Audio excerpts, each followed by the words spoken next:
Thank you both so much for talking Hi. with us. I feel like Christopher Guest probably doesn't have to do a big pitch to you guys. Is that true? Like he calls and you're like, Christopher? Yeah. I would do this for half a sandwich.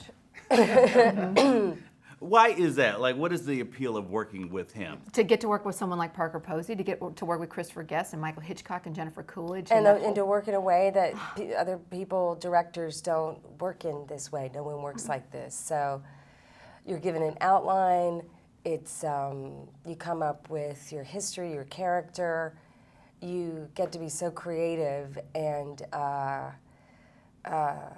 generous. It's really generous and fearless, terrifying, and fun and exhilarating way of working that no one else does. So I feel like when I do these movies that it's going to be the hardest I'll work, and the more I have to hold on to my character and write essentially and meditate on this person. And for Susan and me, we had to, we play sisters, so this was, and we talked for a few months before even starting, and it was lovely. I've never been able to do that, and we talked great. about that, like. We talked about everything, everything that sisters would talk about, and that was a gift that Chris gave us, was an early connection, and he said, okay, here's your phone numbers, talk to each other, so we could create this character. And then I could also go to Chris and say, hey, I think my character should do nail art. I'm interested in someone who does like crazy nail work. I think that's an interesting career.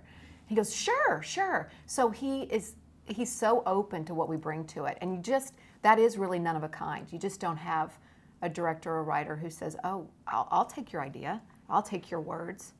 Is it all improv? Usually, yeah. Oh, yeah.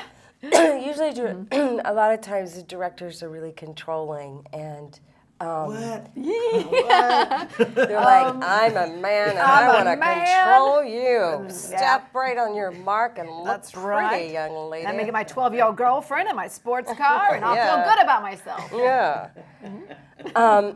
Yeah, it's all improvised live on camera.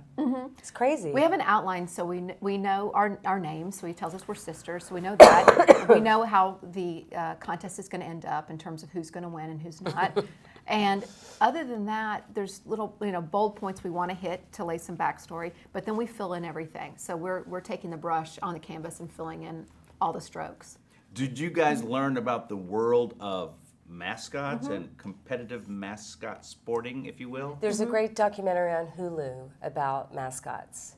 It was like a 6-parter. I think it could be 2 parts in 6 parts.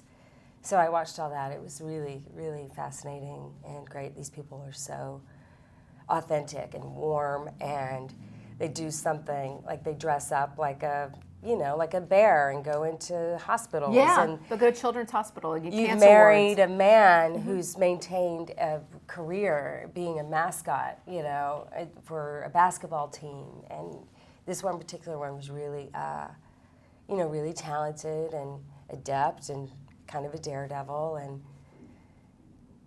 And she was like, yeah, I married a man who's like, does this for a living. They had 3 kids, and they dressed them up like little, Yeah, they made them part of it. And it's like I think it's a sweet, it's a sweet world.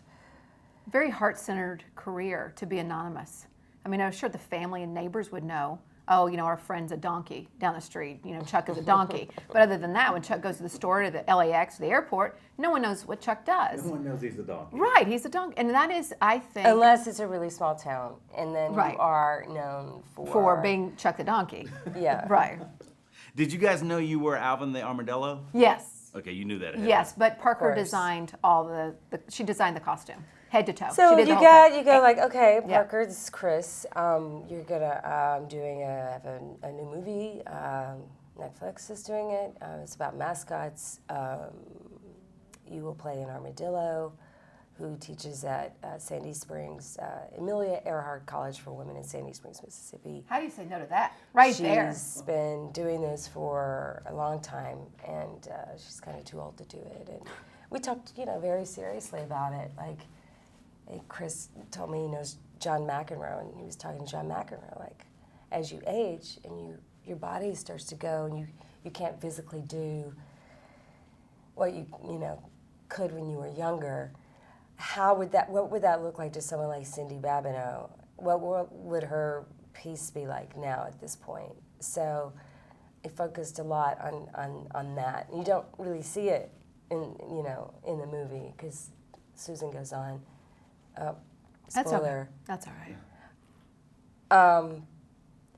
But yeah, it's fun. You get to be really creative. You get to talk to anybody about this, and we talked on the phone a lot and came up with a backstory, and it's fun. That was fun. There's it's not so many fun. directors that give like the space for the actor to Zero, be.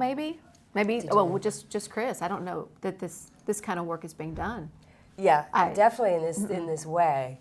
But even now, it's like, they don't even give you the time to like feel something or take an extra breath. Yeah. It's like, could you speed it up? Could you make it faster? And I think what's so special about these movies is you really wonder about, the person's life.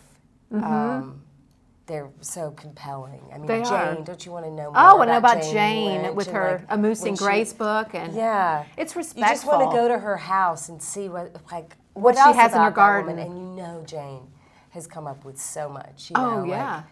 So that's the other thing. There's so much material that you Yeah. get to see what people have put into it and the thought, and it's just, and you have to take it so seriously, and then it's funny. Yeah. So that's the other thing that's a total shocker. Yeah, to us, no one's, and in his movies, it's not mean-spirited. We're not making fun of people. Yeah, it's not we mean. truly love mascotting. I mean, these characters, this is their life. My life is to It's not support her, judging, is yeah. to go to Anaheim and to be her sister and to support her Yeah. through everything. And I'm so excited to get out of Mississippi and be with her. And this is all very, very serious. And I think Chris really respects whether it's the dog life, in Best in Show or folk music festivals with the Mighty Wind, and here at the World of Mascotting, we're not making fun of these people. We really, really earnestly care about them and want to portray Oh my these God! people. I mean, that's the thing. It's like, no, this is a real thing in our culture.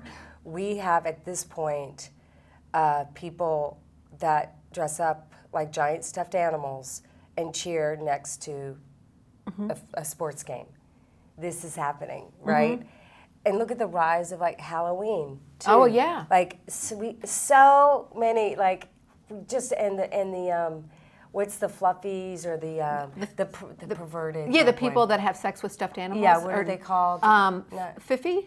Spiffy? No, fluffy. I'm Well, happy to say I don't know. You don't know, okay. If you know, but you're not saying you know, you can just whisper in the hallway.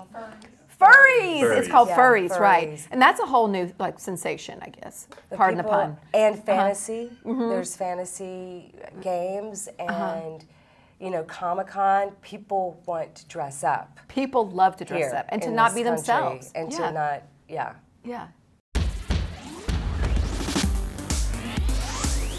Made in Hollywood. Thanks for watching this interview. As always, don't forget to subscribe and let us know what you think in the comment section below. For the next Made in Hollywood interview, click right here. Do it. Click it.